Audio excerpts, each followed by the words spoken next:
This video is brought to you by Practical Music Theory for the Rock Guitarist, my new book, which is a comprehensive guide to all aspects of music theory necessary for playing rock guitar. From blues to the cycle of fifths, from understanding and using modes to choosing the right notes for a melodic solo, from pentatonic scales to chord construction and keys. It's all covered in a clear and concise manner. With accompanying video demonstrations, jam tracks and tabs, you'll learn to use the knowledge you gain in accessible ways that make sense for less than the cost of a few guitar lessons. Check out the link in the description for more details. Hello chaps, welcome once again to John Robson Guitar Tuition. As always, I do hope you're well. It's a little bit of a comparison video for you today, and it's all about the single cut style guitar. Specifically, what we're going to be doing is taking a look at how this guitar, my Gibson Les Paul Tribute with aftermarket pickups, really kind chap called Joshua sent me a set of burst buckers to replace the 490s that were in this, but nevertheless it is still basically a Les Paul Tribute, and we're going to find out how this compares to this guitar, one that I've had on loan for a little while now, and I just want to thank the very generous chap who loaned this to me. Your patience is outstanding, sir. Thank you. Yes, had a little bit of an interruption, hand injury and all that. Anyway, yeah, this is the vintage V100 MRPG-M, which you saw me reviewing a little while ago. This is essentially the vintage homage to the copy of the tribute to the famous Greeny Moore Gibson Les Paul. And as I say, you saw me doing a review of this very recently. If we take a look at the prices of the respective guitars, you can see that currently one of these vintage guitars is going to cost you £400 plus change, 440 there on the GAC website, and the Les Paul Tribute is about 1200, a couple of hundred quid more than what I paid for mine. But you know, inflation and everything, the prices have gone up in the last couple of years, so I just thought it'd be interesting to see if this guitar, which costs in round figures roughly a third of what this guitar costs, is that reflected in the sound and the the kind of noises that they make and the playability and all that sort of stuff. So that's what we're all about today. So let's get straight to it by hearing both guitars in a mix.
And as usual, you'll find a full tab for that piece of music in both Guitar Pro and PDF formats, along with a clip of me playing it and a jam track to play along with yourself. All of that is up on my Patreon page. There's the address. Link in the description. $3 or about £3 a month, and you get access to all of these additional goodies that go along with these YouTube videos. And a massive, massive thank you to everyone who supports me in that or any of the other ways, all of which are downstairs in the description. And let's just get a little bit more housekeeping out the way. The tones I was using there for the crunchy power chord sort of stuff on both guitars, it was the Blue Guitar Amp 1 Mercury Edition on the Vintage channel. Those settings there, same settings for both guitars. For the shoutier high gain stuff, the new Ex-Horseman pedal was going into the front end of it, and for the clean chords I was using the clean channel. We're going to come to why I was using the clean channel in a moment. Normally I like to kind of keep the crunch sound on and just roll the guitar's volume down.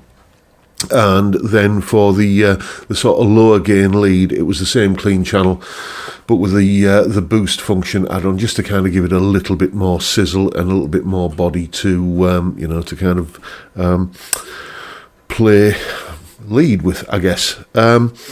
So did the Gibson sound 3 times the guitar that the Vintage did? Well, if I'm honest, no, it didn't really. I mean, I could hear a difference. To me, the Vintage sounded just a little bit had a little bit more low end and a little bit more and a little bit less top end. The Gibson sounded brighter, I think. Is that to do with the fact that the Les Paul Tribute has, chambered weight relief? I'll leave that one up to you. Some people will insist it does, kind of have that effect on the tone. Some people will argue vehemently that it doesn't, but I'll just leave you to kind of sort that out in the comments section. Either way, the Gibson, to my ears, did sound a little bit brighter. The reason why I use the clean channel for the clean sounds rather than just backing off the guitar's volume control is because, as I said in the review of this guitar, I'll put links to reviews, the original reviews of both guitars down in the description, by the way. As I said in the original review about this guitar, these controls here may as well be painted on. They are neither use nor ornament, really. The moment you turn the volume control down to try and clean up the sound, it just turns very woolly and very kind of muffled. And a treble bleed circuit is pennies, so it's not a big imposition to have to fit that. But because it's only pennies, it just seems like, well, why didn't they do that at the factory? What would have that added to the retail price of the guitar? It just seems like a missed opportunity. But I said that in the review last week. You'll also notice that I didn't, I was trying to compare, like with like, so I didn't use the middle selection on the pickup selector on either guitar, because this one is going to sound entirely different to the Gibson, because this has that Peter Green out of phase thing going on. I don't really like the look of this guitar. That is just my prejudice, if you want to call it that, against relic guitars. I just don't like to. I think it always looks a little bit contrived, to be honest with you. And I think I'm, on the same page as many people who've already reviewed these guitars, is that even if you are into, kind of road-worn or relic-looking guitars, this is not the best relic job done. It looks what it is, which is, faked, basically. But that's just all subjective. That's just, my personal taste. You might absolutely love the look of this guitar. It's entirely, beauty and ugliness is in the eye of the beholder. What I will say about this guitar, though, is slight little quibbles with the volume controls aside. It sounded like a Les Paul, didn't it? It sounded, it didn't sound like, this guitar was this one didn't sound outclassed in every single way by this one. I think the humble vintage here did give a pretty good account of itself. And as I say, throw a treble bleed in it, and you've got something that is going to be much more usable. The pickups, yeah, you could possibly upgrade them. I suspect that will be, I mean, these guitars, I know a lot of people have used them as modding platforms. Maybe a set of, I don't know, what would be maybe a set of tone riders or something like that in here. You'd have to kind of finagle that out of phase kind of thing if you wanted to, but again, that's not, if you're going to be putting a treble bleed in and messing around with the wiring anyway, that's not a big deal. Maybe it's because I've been playing the Gibson for a couple of years now, that this guitar feels really, really familiar and comfortable to me, in a way that I perceived this guitar as the easier guitar to play. Both guitars have similar actions. Both guitars have the same scale length, obviously, and they're both strung with a set of 10 to 46 gauge strings. Yet this guitar just felt a little bit more unwieldy, a little bit stiffer, a little bit like you had to really dig in and kind of play harder, which for me usually is that's a tick in the plus column. I like guitars that are a little bit more demanding, but more of a Telecaster kind of thing. That's how I like the Telecaster to feel. But given my recovering hand, I'm all about making it as easy as possible. And I did, I wouldn't say I struggled on this guitar, but it wasn't as effortless and as as pleasurable as playing on this guitar. But then again, this guitar costs 3 times what this one costs. If I had to have a single cut style guitar and for some reason this one was out of action, would I happily use one of these? Yes, I think I would.